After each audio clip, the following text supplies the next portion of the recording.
heartbreaking moment. Laken Riley's mom is about to find out that her daughter has been murdered. Laken's kid sister Lauren is right beside her. The officer escorts them over to the sidewalk, and Laken's mom, Allison, braces for the worst. She sobs uncontrollably. The police body cam was played during court today, where illegal migrant Jose Ibarra learned his fate. At his request, there was no jury. The verdict was rendered by the judge, who took just 20 minutes to deliberate after 4 days of testimony. I find the defendant guilty. The Fox News decision desk can now officially project that Donald Trump will become the 47th president of the United States. The former president's comeback will be complete with a win in Wisconsin, a state that he narrowly lost 4 years ago. He is now the second president in U.S. history to win non-consecutive terms. The first was Grover Cleveland in the late 1800s. Senator J.D. Vance will become the 50th vice president of the United States.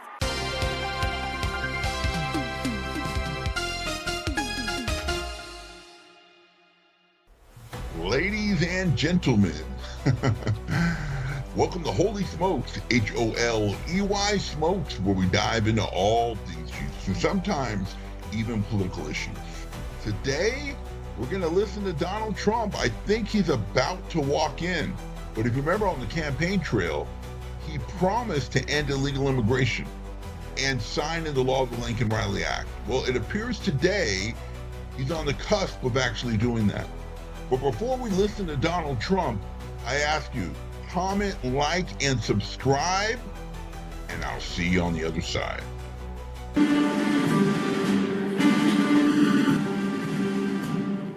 Ladies and gentlemen, the President of the United States.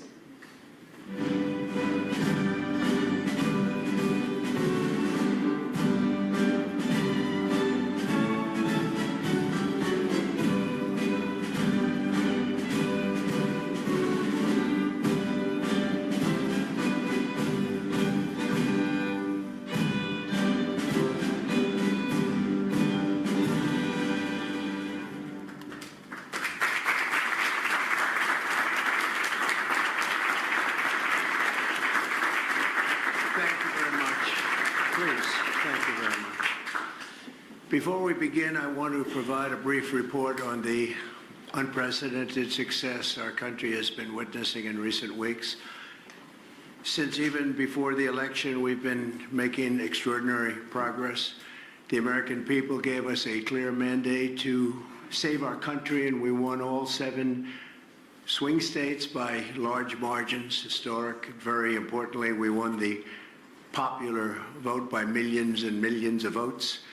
Also, all 50 states, as you know, shifted toward the Republican Party, and that's never happened before. All 50, every single one of them. In our first week in office, we set records, taking over 350 executive actions. That's not been done before.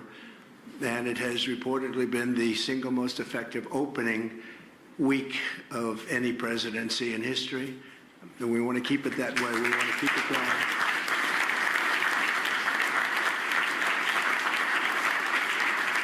We want to keep it going.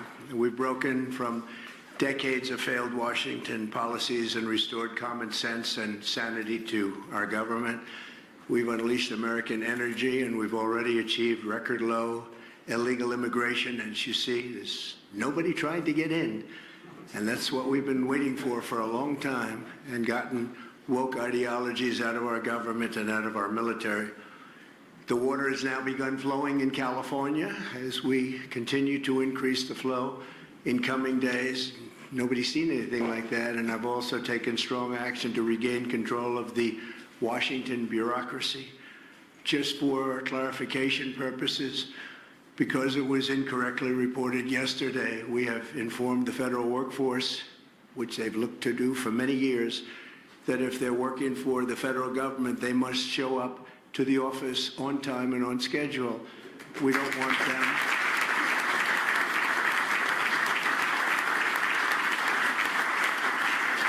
We don't want them to work from home because, as everyone knows, most of the time they're not working, they're not very productive, and it's unfair to the millions of people in the United States who are in fact working hard from job sites and not from their home. As federal employees, they must meet a high standard. They're representing our government, they're representing our country.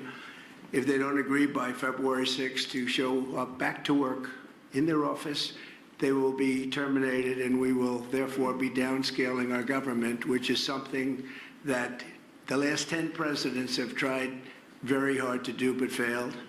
Most of the people we're talking about have not been going to their federal offices in many, many years, from even before COVID.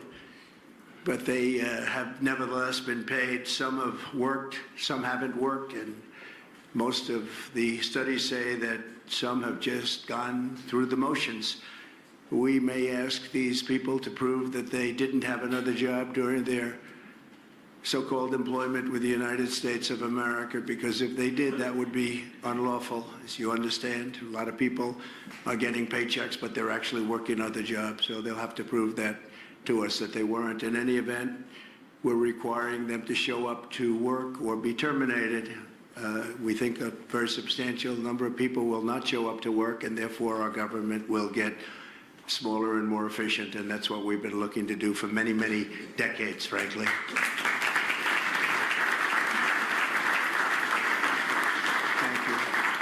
In addition, there was a short-term pause or funding freeze on certain discretionary spending payments, such as government grants, only for us to quickly look at the scams, dishonesty, waste, and abuse that's taken place in our government for too long. As was explicitly stated, this in no way affected Social Security, Medicare, Medicaid, or other entitlements that Americans depend on. I've made abundantly clear from the very first day that I ran from office, that was a long time ago now, that's 2015. If you think about it, I announced in 2015 and we won in 2016. We did very well in 2020, but we did really well just recently. And I'm restating right now to correct any confusion that the media has purposely and somehow, for whatever reason, created. Social Security, Medicare, Medicaid have not been affected by any action we're taking in any way, shape, or form.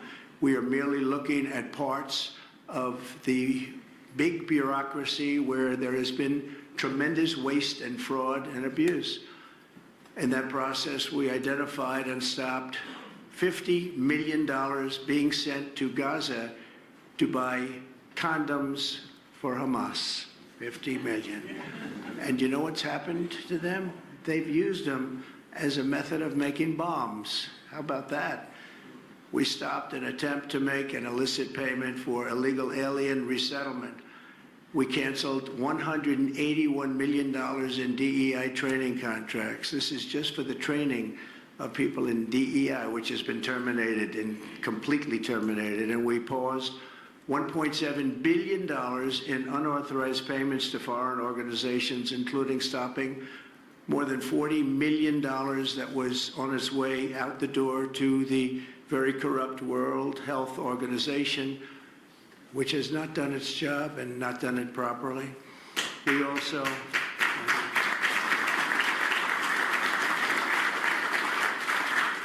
also blocked $45 million for diversity scholarships in Burma. 45, that's a lot of money for diversity scholarships in Burma. You can imagine where that money went. These were the types of payments, and many others. I could stand here all day and tell you things that we found, and we have to find them quickly because we want the money to flow to proper places. But these were the payments and types of payments affected by the temporary freeze, and the American people strongly support these efforts. I talked about it during the campaign, and they voted for us in record numbers.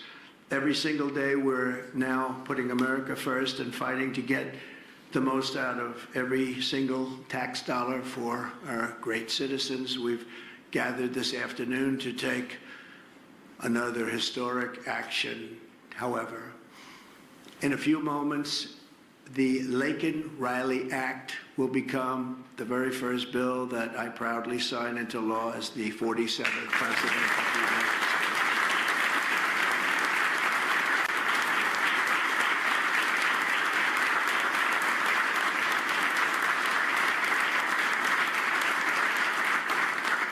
Laken was a brilliant and beautiful 22-year-old nursing student from Georgia, the best in her class. She was always the best. They would say, Laken, how do you do this? And what do you do? They were always asking her questions. She was respected by everybody, even her teachers. They respected her so much. From the time she was in first grade, Laken knew she wanted to spend her time caring for others. That's what she did.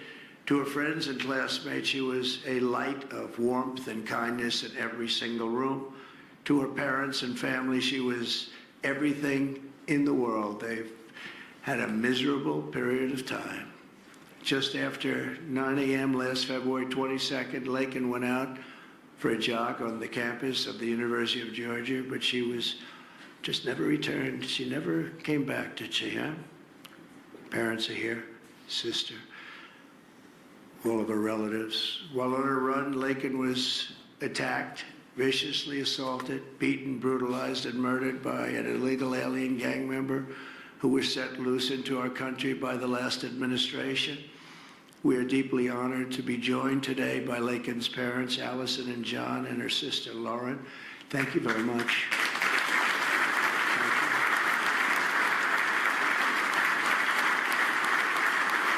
So sad. We were together right after that happened, and it's a tremendous tribute to your daughter, what's taking place today. That's all I can say, but it's so sad we have to be doing it at all. Thank you very much for being here. To Laken's family, we will keep Laken's memory alive in our hearts forever, everyone's hearts. With today's action, her name will also live forever in the laws of our country, and this is a very important law. This is something that has brought Democrats and Republicans together. That's not easy to do. Laken did it. Laken did it. America will never, ever forget Laken Hope Riley. The vicious criminal who murdered Precious Laken was an illegal alien member of the barbaric Venezuelan prison gang known as Tren de Aragua. He trespassed across our southern border in 2022 and was apprehended by Border Patrol, but under the cruel policies of the last administration, instead of being deported as he should have been, he was released into the United States, as were millions of other people, many of them very dangerous people. And you see what we're doing, we're getting the hell out of here.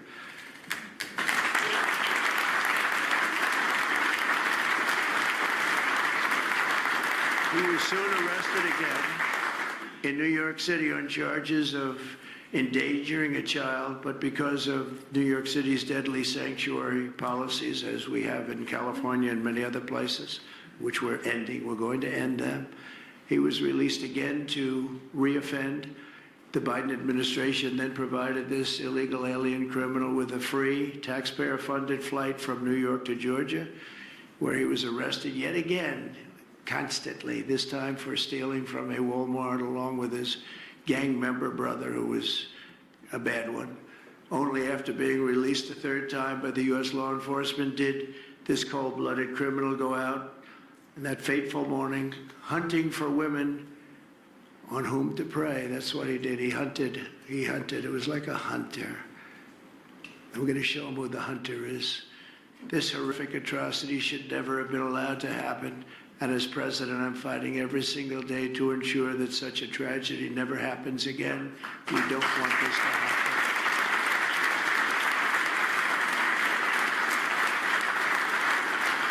And under the law I'm signing today, the Department of Homeland Security will be required to detain all illegal aliens who have been arrested for theft, burglary, larceny, shoplifting, assaulting a police officer, murder, or any crime that results in death or serious injury. In addition, for the first time ever, this act gives state governments the ability to sue the federal government for immediate injunctive relief if any future administration ever again refuses to enforce the immigration laws of the United States, like happened for 4 long years.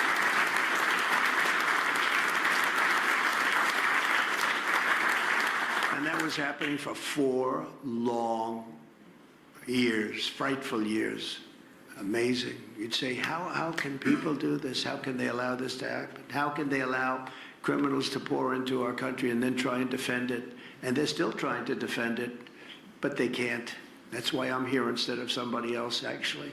It's the biggest reason. I believe it's the single biggest reason. Inflation was horrible. Many things were horrible during that administration. When you look at what took place in Afghanistan, the way they got out, not that they got out, but the way, so many things were horrible. But to me, this was the worst of all. It's a landmark law that we're doing today. It's going to save countless innocent American lives. I want to thank every House Republican, every Senate Republican, as well as the 12 Senate Democrats and the 48 House Democrats who voted to pass this vitally important bill, and many of them are with us today, and I really do appreciate it. And I very much especially appreciate the bipartisan support. The Democrats, really a big percentage of them came through, and plenty of them wanted to. They probably felt they couldn't, but they really wanted to. That they don't understand that would have made them a lot more popular, would have made them a lot better with their people. The ones that didn't are going to be sorry, because the people are not going to forget that they wouldn't sign. This is a perfect, incredible tribute to an unbelievable young lady.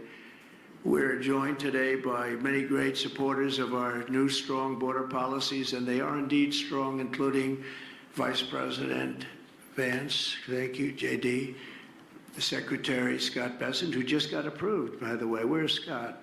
He just got approved. Scott, I'm very impressed. Got a lot of Democrat votes. Yeah. He got a lot of Democrat votes. It's great. I don't know, is that a good thing or a bad thing?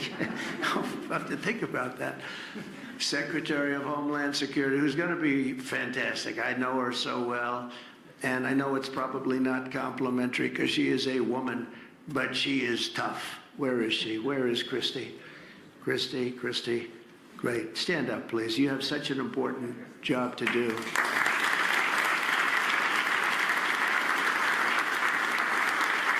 Really great. Thank you very much. And don't let that look fool you. That look is, she's tough, and she cannot stand what she's having to sit here and even listen to this today. Another one who's done a job like nobody that I've seen in a long time. Tom Homan, he's my friend, but he is something special. He is something special. Yeah.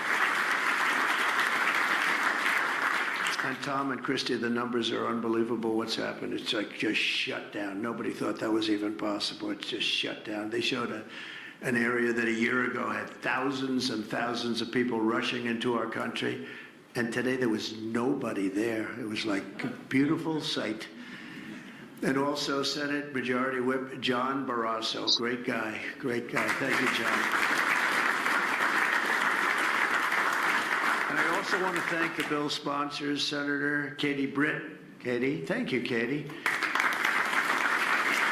And Congressman Mike Collins. And Mike, you were fantastic from Georgia. He took this.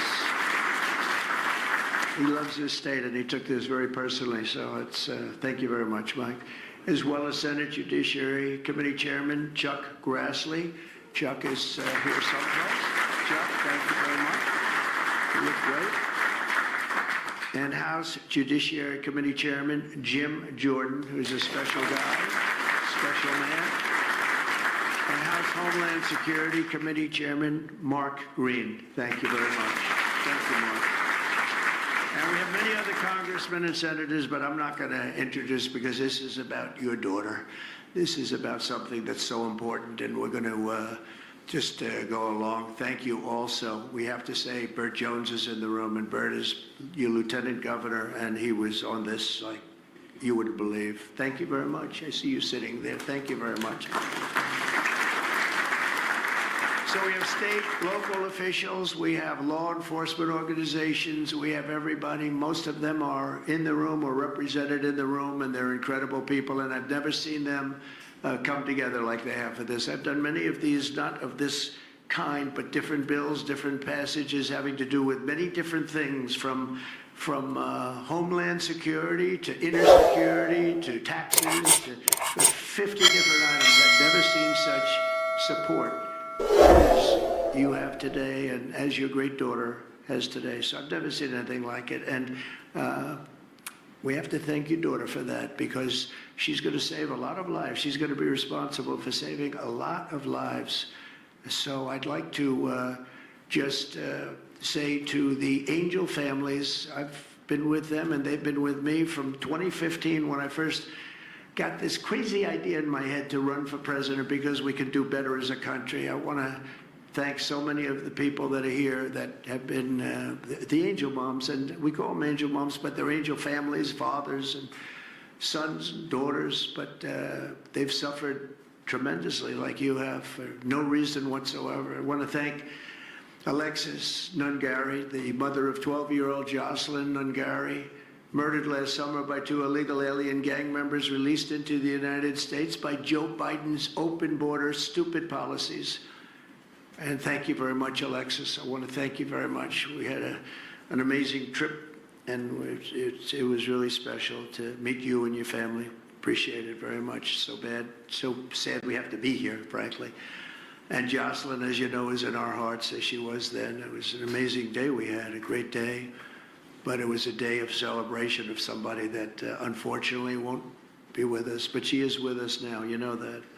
Here also is Patty Morin, the mother of Rachel Morin, killed 2 years ago by an illegal alien who was let into our country by the last administration's ridiculous, weak policies. Open border, can you imagine?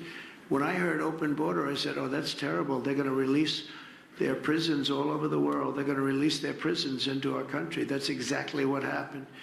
Patty is joined by Rachel's brother, Michael, Rachel's daughter, Clementine, and sister-in-law, Shannon. Thank you all for being here. We appreciate it very much. Thank you very much. Thank you. With us as well is the loving family of Kayla Hamilton, a 20-year-old girl murdered in July 2022 by the MS-13 illegal alien gang member who is violent, vicious, and they knew it, and they didn't do anything about it. And I want to thank you to Kayla's mother, Tammy, and her grandmother, Kathy, and her stepfather, Jeremiah, very much. And finally, I want to thank others who have also suffered this horrible scourge that goes on with young people being killed, and other people too, but young people, largely young people being killed. Thank you to Scott Root, the father of Sarah Root, killed at 21 years of age. Think of that, 21, by an illegal alien. Shouldn't have been in our country, would have never been in our country if we were here. And what a sad thing. To each of these Angel families, we love you and we stand in awe of your courage and your strength. It's the toughest thing anybody has to go through. Many of the Angel families here today were betrayed by the last administration, and with this heartless and foolish and really very, very arrogant and very, very dumb policies. Policies that aren't even believable when you talk about common sense. I say we're the party of common sense, but the Democrats also, they have plenty of common sense, and that's why so many are here today and so many supported what we're doing. The very government that was supposed to protect their daughters instead opened our borders and transported the world's most dangerous criminals straight into their communities. They came from prisons and jails and insane asylums and mental institutions from all over the world, not just South America. People think South America. They come from all over the world. They come from every continent. And they came here by plane, and they were loaded onto buses, and they were driven right up to our border, and they drove right through the border, and nobody even said a word to them. And in those buses and those cars and those trucks were some of the meanest criminals anywhere in the world. As of last September, 425,000 illegal alien criminals were roaming free, including 13,099 convicted illegal alien murderers, of which about almost 50% killed more than one person, and they were roaming all over the country in our farms, in our cities. Under the Trump administration, we're moving with urgency and speed to get these vicious and violent criminals the hell out of our country and to restore law and order to our suburbs, our cities, and our towns. And we're going to do it with Tom and with Christy and with all of the people that are working so hard on this. This week, compared to a comparable time a year ago, think of this, The number of illegal border crossers has already fallen by more than 100%. And because the election was coming, they started getting a little bit tougher on the border. They tried to follow our policies, and they did much better, but it still was horrible. The numbers were still horrible, so that's 100% over those. They only did it because of the election, so they knew what they were doing was wrong. And those who do cross the border, and you're seeing that every time, all you have to do is turn on your television set or pick up a newspaper, or read any form of new media, because we have a lot of new media today, fortunately, that's letting the word get out. But they're watching these people be captured and removed from our country. ICE arrests have risen by 15 times in just a short period. And over the past 8 days, the heroes of ICE and Border Patrol, we can never forget Border Patrol. Those people, I've gotten to know so many of them. Our border czar, as you remember, never went to the border and never made a phone call. She was the border czar. She never made one phone call. They went to the heads of border. They went to the heads of ICE. Did you ever get a call? No. And she admitted she never made one call, but she was the border czar. And that's exactly what our border was all about. The heroes of ICE have arrested thousands and thousands of illegal alien criminals, including hundreds of gang members, traffickers, child predators, terrorists, and murderers. For the first time in history, we're loading dangerous and illegal aliens into military aircraft and flying them back to the places from which they came. You probably read about Colombia 2 days ago. They said, no, we're not taking them. I said, we're going to take them. You're going to take them. You're going to like it, too. You're going to take them.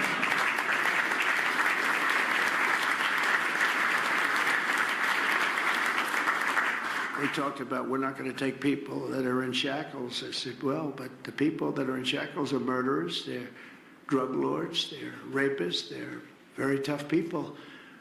They make our criminals look like very nice people. That's about the only thing that comes out of this. And I say, could you imagine you're a pilot on the plane and you have your co-pilot and you're sitting there and you have 150 people, no shackles, and they like to murder people? This would not be a good flight. So Colombia apologized to us profusely within an hour based on something I said, meaning you're going to pay tariffs like nobody's ever paid tariffs before. But they actually wanted to terminate his position. They're essentially Congress met and they were very angry with them.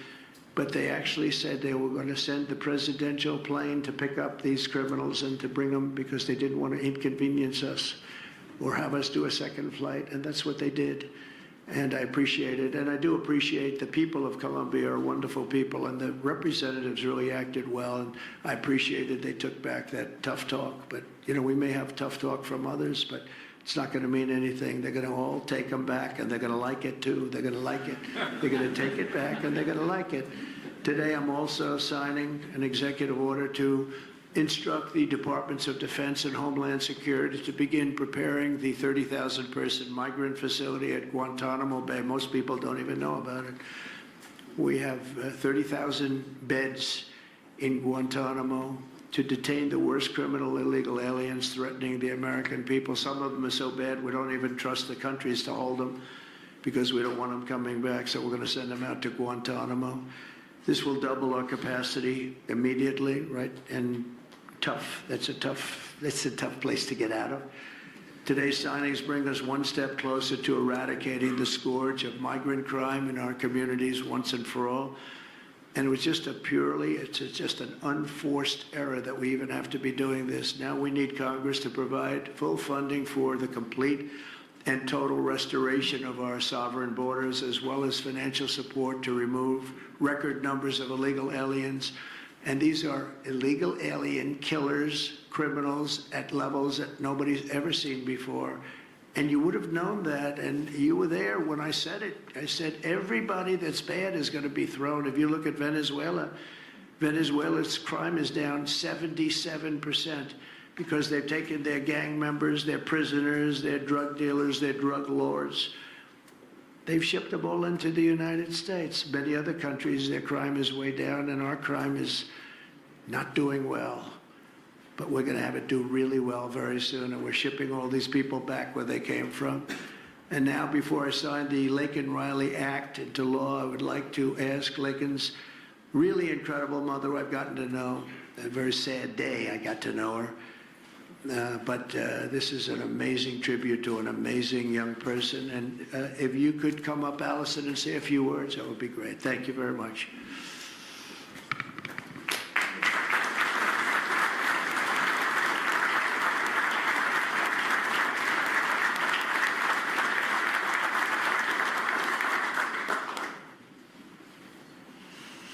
Thank you, President Trump. We would like to thank Senator Katie Britt for her diligent bipartisan work to get this bill through the Senate. We'd also like to thank Congressman Mike Collins for his unwavering passion and for leading on the Laken-Riley Act from the start. Our family will forever be grateful for the prayers of the people across our nation and for helping to get this legislation into law. We also want to thank President Trump for the promises he made to us. He said he would secure our borders and that he would never forget about Laken. And he hasn't. He's a man of his word. We trust that he will fight for the American people. Most importantly, I want to thank our Lord and Savior, Jesus Christ, because without his sacrifices, Laken's story would have ended on that horrific day that she was taken from us. But because of him, we can continue living knowing that we will see Laken again. There's no amount of change that will ever bring back our precious Laken. Our hope moving forward is that her life saves lives. We're so thankful that her passion for helping others and her legacy for doing good in the name of Jesus Christ will carry on. Thank you.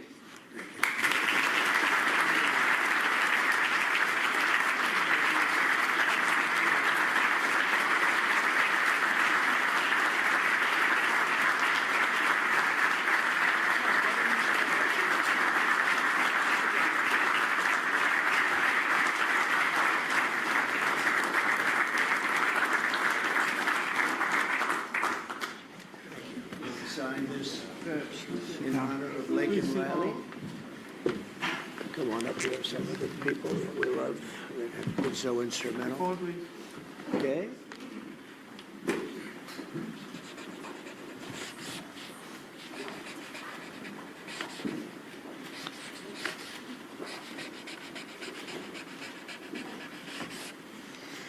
Okay.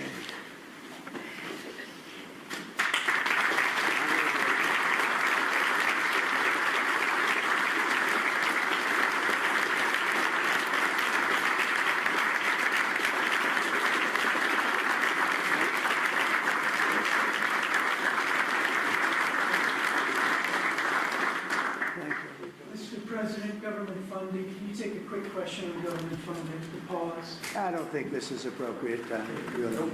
I respect that, but I don't think it's appropriate. I can just tell you government is doing very well, and we're cutting way back, but this is not the appropriate time. Thank you.